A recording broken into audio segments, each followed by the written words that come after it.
Here we get a sense of perhaps what is behind the Republican push to gerrymander these districts, which is, as has been reported, a bit of a Hail Mary play, since by doing so, they're going to inevitably put some incumbents at risk. But here is a great piece of video from Nebraska, so Texas's neighbor by a few states up to the north. Mike Flood, who represents a very red and, as you can see, somewhat gerrymandered district. Well, actually, you can't see because I blocked it.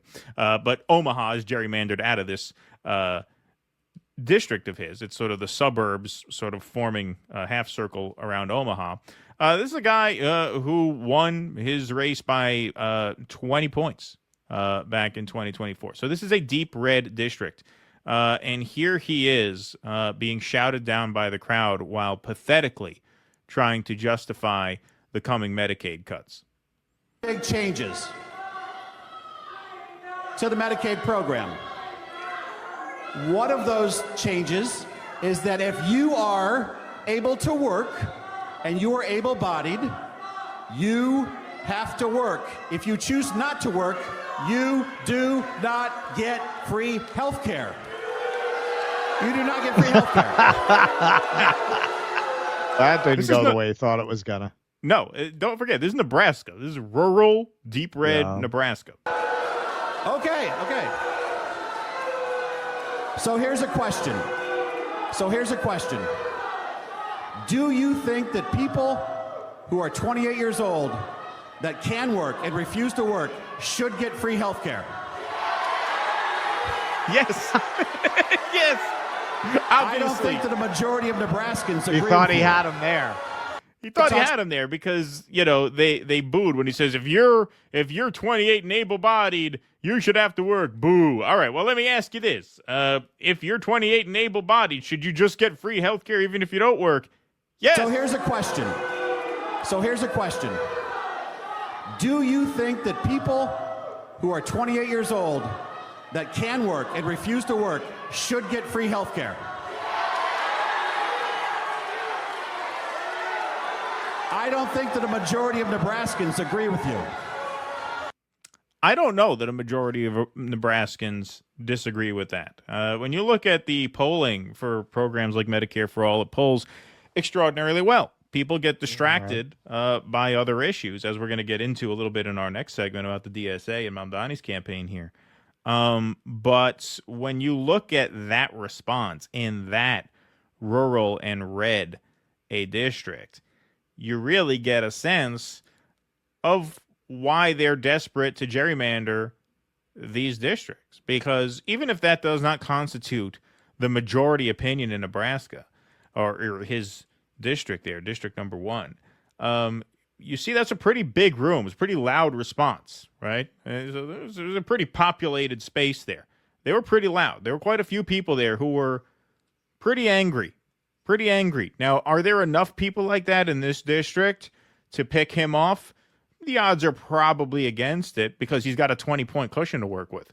But there are a lot of Republicans who have half that cushion to work with. If you only got a 10-point cushion to work with, your seat is not safe. Your seat is not safe. And I don't say this to champion Democrats. I say this just to analyze just how dismally they have failed in these first 7 months and how far they have gone to betray working people. When this big, beautiful bill really starts impacting people's lives, you are going to see quite a huge backlash against this party. And I think that is a good indication of what you're about to see. The fact that in a 60-40 Republican district in the middle of rural Nebraska, you have an entire room applauding for a 28-year-old able-bodied male getting free health care.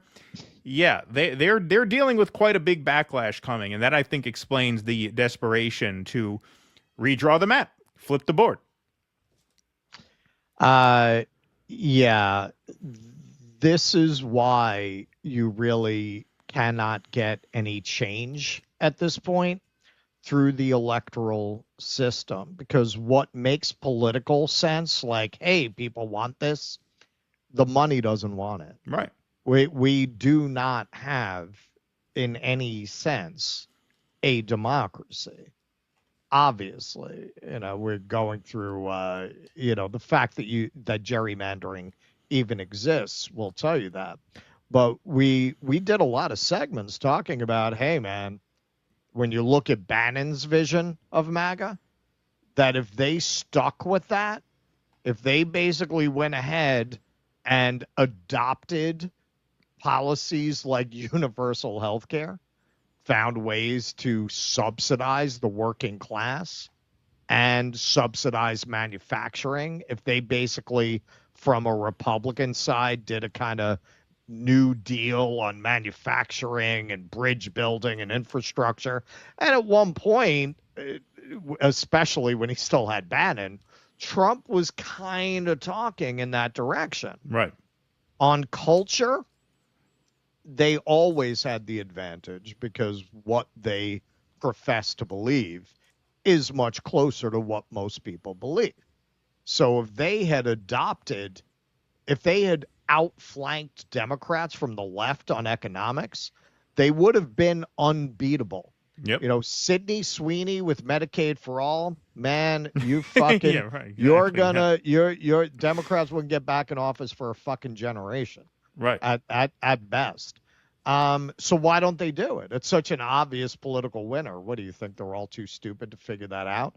They can't because the people who pay them will not let them do that. So what you have instead are these puerile culture war provocations because that's all they got. You're supposed to get so angry now at how bad the Republicans have been that you're going to run back to the Democrats. We just had Hillary Clinton very recently in an interview talking about how she wants to get rid of Section 230 so the tech platforms are going to be held personally liable for the content. You're not going to get freedom from going to these people, but that's the game they're playing with you. They're going to drive everyone back to the Democrats, and the Democrats are going to fuck you. Just get kicked by two different colored boots. That is what I think is so difficult for people who want to see real political change today. It's difficult to see how you get it in any way other than to flip the board. Please clap.